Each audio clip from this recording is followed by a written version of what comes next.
Le Real Madrid s'annonce très actif sur le marché des transferts cet été, et beaucoup s'attendent à un grand coup de la part de la Maison-Blanche avant la fin du mercato. La raison de cette agitation? Le club s'apprête à ouvrir un nouveau cycle, avec l'arrivée de Xabi Alonso sur le banc, et la volonté est claire: bâtir un effectif solide avant la Coupe du Monde des clubs. Le recrutement a déjà commencé. Dean Huijsen, jeune défenseur talentueux, a été officiellement présenté. Dans les prochains jours, ce sera au tour de Trent Alexander-Arnold, dont l'aventure avec Liverpool touche à sa fin.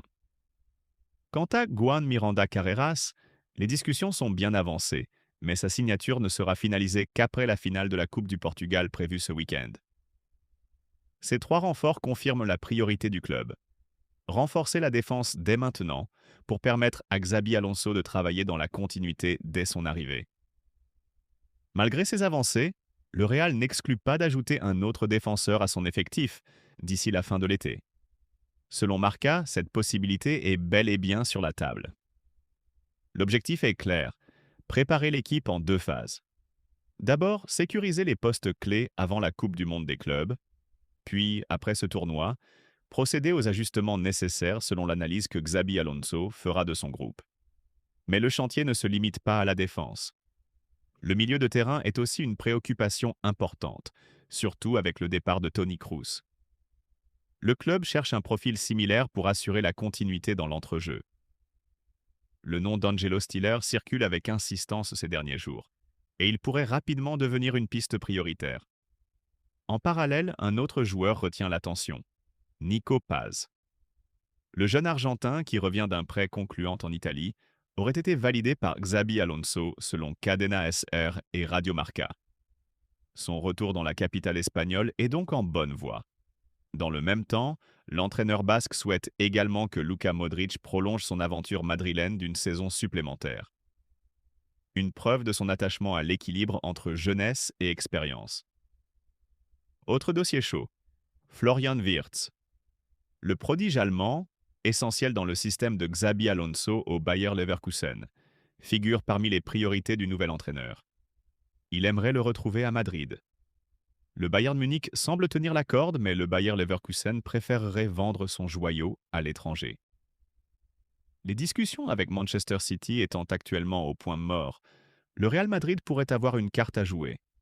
Si la direction valide son profil, la puissance d'attraction du club et la présence de Xabi Alonso pourraient y bien faire pencher la balance. L'avenir de Rodrigo Goes semble s'assombrir du côté de la capitale espagnole. À seulement 24 ans, l'ailier brésilien traverse l'une des périodes les plus complexes de sa carrière depuis son arrivée au Real Madrid.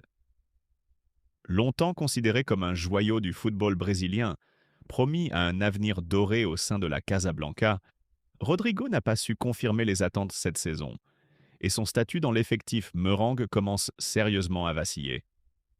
Avec un total de 13 buts et 10 passes décisives en 50 apparitions toutes compétitions confondues, le bilan du joueur formé à Santos paraît correct sur le papier. Mais en réalité, ces statistiques masquent une irrégularité inquiétante et une influence en berne dans les grands rendez-vous, souvent cantonné à un rôle secondaire derrière des cadres comme Vinicius Junior, Jude Bellingham ou même Brahim Diaz. Rodrigo semble avoir perdu sa place dans la hiérarchie offensive de Carlo Ancelotti. Son manque de constance, couplé à une concurrence féroce, l'a peu à peu poussé dans l'ombre. D'autant plus que l'arrivée probable de Kylian Mbappé cet été ne fera qu'aggraver la situation. Si le Français rejoint effectivement Madrid, il pourrait occuper l'aile gauche ou même l'axe de l'attaque, reléguant Rodrigo encore un peu plus sur le banc. Dans ce contexte, un départ du Brésilien n'est plus à exclure, et les prétendants commencent déjà à se manifester. Selon les informations de Goal Brésil, Chelsea aurait activé plusieurs leviers pour s'attacher les services du joueur. Le club londonien surveille attentivement sa situation et aurait déjà entamé des discussions avec son entourage. Sous contrat avec le Real Madrid jusqu'en juin 2028, Rodrigo dispose encore d'une belle valeur marchande, mais les dirigeants madrilènes pourraient être ouverts à une offre sérieuse, surtout s'ils souhaitent rééquilibrer leur effectif en vue de la saison prochaine. Les Blues, toujours en quête de renforts offensifs, voient en Rodrigo un profil capable d'apporter de la vitesse, de la percussion et de la créativité sur le flanc droit.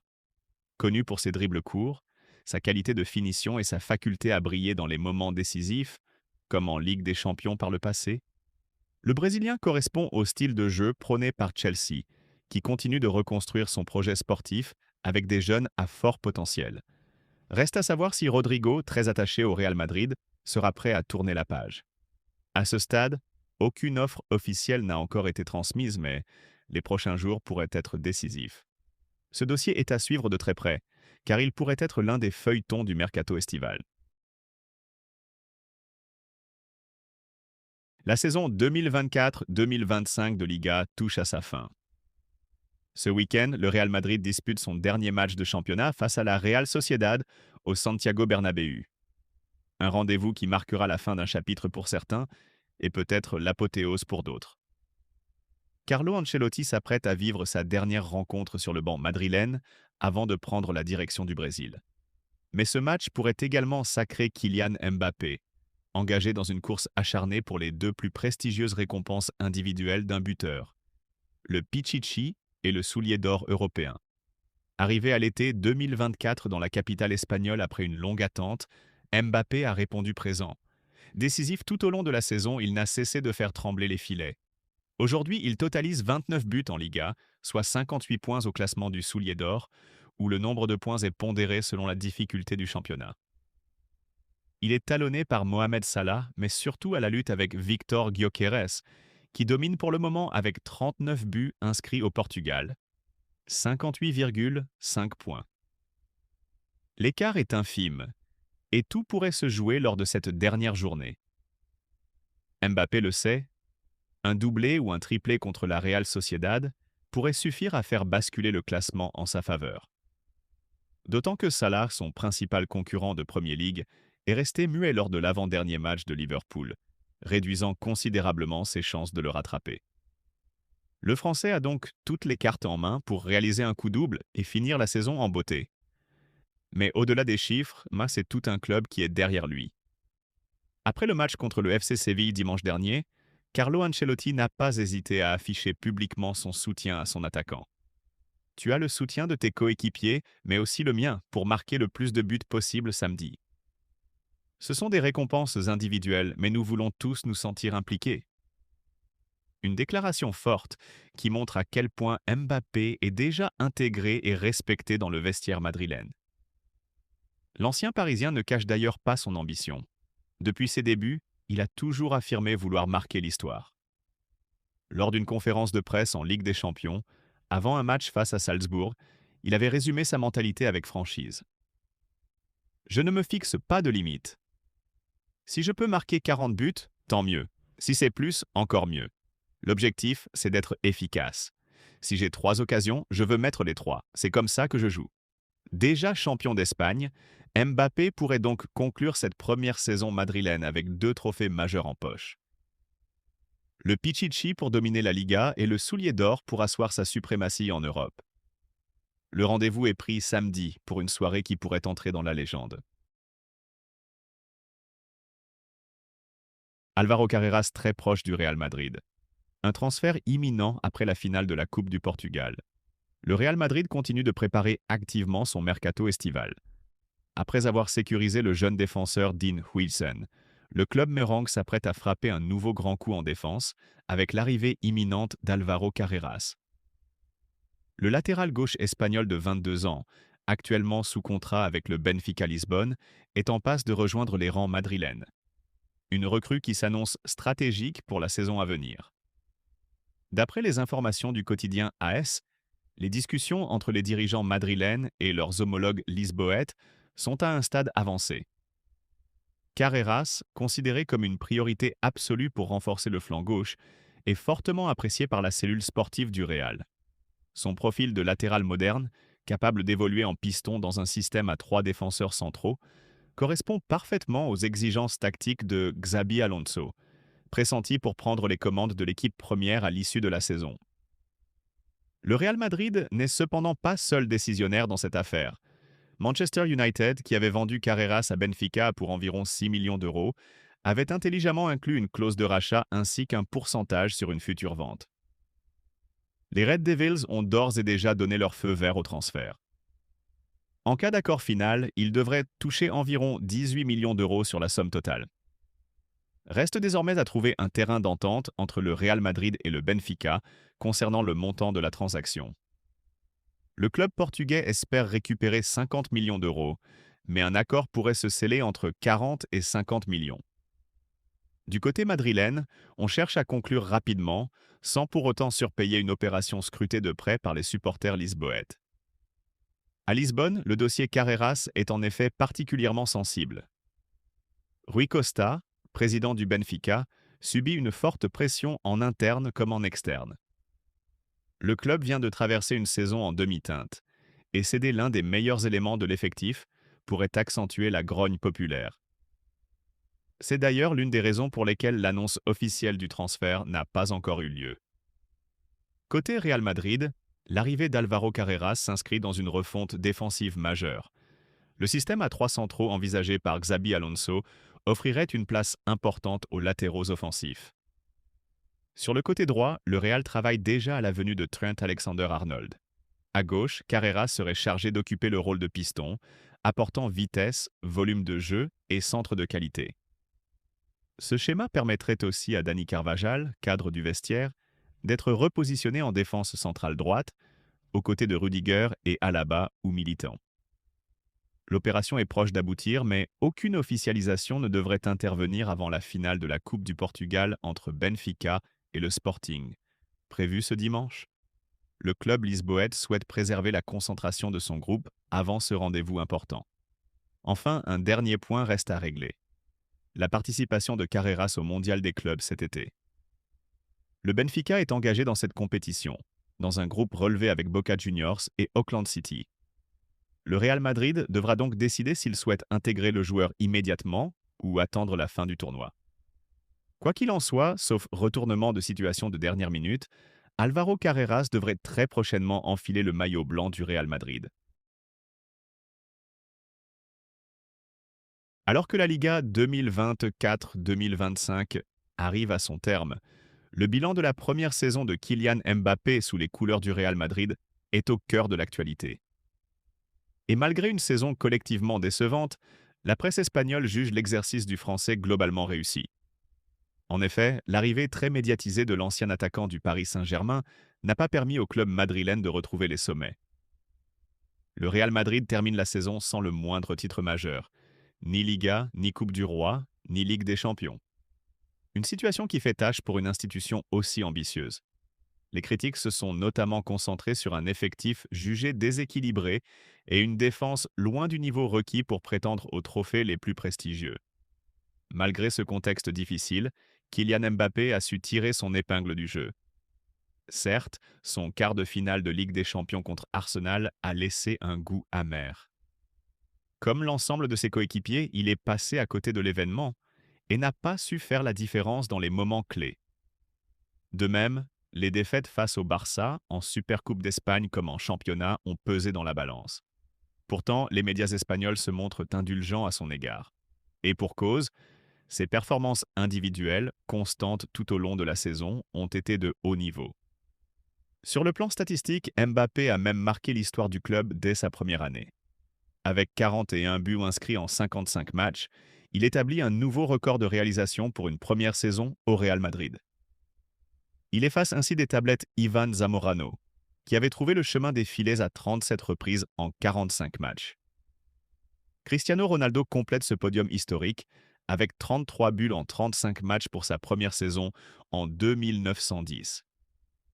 Mieux encore, le Français entre déjà dans le cercle très fermé des meilleures saisons individuelles de l'histoire du Real. Actuellement 14e au classement des plus prolifiques, il pourrait encore grappiller quelques places en fonction de sa performance lors de la dernière journée de Liga. Surtout, le mondial des clubs à venir pourrait lui permettre d'améliorer encore ses statistiques, puisque ce tournoi sera intégré au bilan de la saison. Cela dit, le sommet reste encore très éloigné. Cristiano Ronaldo, véritable légende de la Maison-Blanche, domine largement ce classement. Il occupe à lui seul les 6 premières positions, avec un record absolu de 61 buts en 54 matchs lors de la saison 2014-15. Il est également l'auteur de 60 buts en 55 matchs en 2011 à 2012 et 55 en 55 matchs lors de l'exercice 2012 à 2013. Malgré tout, la première saison de Mbappé reste un signal fort. Sans être aidé par une équipe parfaitement construite, il a montré qu'il pouvait porter les siens, faire trembler les filets régulièrement et être à la hauteur des attentes démesurées placées en lui. Avec un effectif renforcé cet été et une défense plus solide, le Real Madrid pourrait bien retrouver le chemin des titres. Et Mbappé, déjà auteur d'une saison historique sur le plan personnel, pourrait alors viser encore plus haut. Dans une interview exclusive accordée à El Chiringuito, Alejandro Grimaldo s'est exprimé avec franchise sur son avenir, les rumeurs qu'il envoie au Real Madrid et son parcours atypique. Formé à la Masia, l'Espagnol de 29 ans semble aujourd'hui mûr pour franchir un nouveau cap, après une saison exceptionnelle au Bayer Leverkusen et un titre de champion d'Europe avec la Roja. Depuis plusieurs semaines, le nom de Grimaldo revient avec insistance dans les colonnes des médias espagnols. Si l'arrivée de Carreras à Madrid semble presque bouclée à 90%, le Real garde un œil attentif sur l'arrière gauche de Leverkusen. L'idée d'un retour en Espagne séduit Grimaldo, qui n'a jamais caché son envie de retrouver la Liga après plus d'une décennie à l'étranger. Et pour cause, après 8 années passées à Benfica, où il s'est affirmé comme un joueur clé, Grimaldo a explosé cette saison sous les ordres de Xabi Alonso en Bundesliga. Avec 48 matchs disputés, toutes compétitions confondues, 4 buts et 13 passes décisives, il figure parmi les défenseurs les plus décisifs d'Europe. Son aisance technique, sa vision du jeu et sa capacité à créer des occasions font de lui l'un des arrières-gauches les plus complets du moment. En championnat, il termine même parmi les 8 meilleurs passeurs, une performance rare pour un joueur de son poste. Face à Josep Pedrerol, Grimaldo n'a pas éludé les questions sur un éventuel transfert au Real Madrid. C'est une fierté d'être associé à un club comme le Real. Cela veut dire que certains estiment que j'ai le niveau pour y jouer. Je travaille chaque jour pour ça. C'est une ambition que j'ai toujours eue. Lorsqu'on lui demande clairement s'il aimerait porter le maillot blanc, il esquisse un sourire révélateur avant de répondre. Ce que je veux, c'est jouer dans les meilleures équipes du monde. Si une opportunité comme celle-là se présente, je la saisirai. C'est pour ça que je me suis battu depuis que j'ai quitté Valence pour rejoindre Barcelone à 12 ans. Grimaldo est aussi revenu sur son parcours personnel et son passage difficile à la Masia. Partir aussi jeune de chez moi pour aller à Barcelone, ce n'était pas facile. Si mes parents avaient y pu faire marche arrière, ils ne m'auraient probablement pas laissé partir. C'était une expérience compliquée, surtout sans la présence de ma famille. Quand tu es enfant, c'est ce dont tu as le plus besoin. Enfin, s'il garde Messi comme idole absolue, il avoue que son modèle au poste de latéral gauche n'était autre que Marcelo. J'ai toujours admiré Messi, mais Marcelo reste mon latéral préféré. Je l'ai déjà dit et je le pense encore aujourd'hui. Sous contrat avec Leverkusen jusqu'en 2027, Grimaldo pourrait pourtant retrouver son ancien coach dès la saison prochaine. Xabi Alonso est pressenti pour reprendre les rênes du Real Madrid et son souhait d'attirer des joueurs qu'il connaît bien pourrait jouer en faveur du défenseur espagnol. Son expérience, sa régularité et sa capacité à répondre présent dans les grands rendez-vous plaisent à la direction du club madrilène, qui le considère comme une option sérieuse pour renforcer son couloir gauche.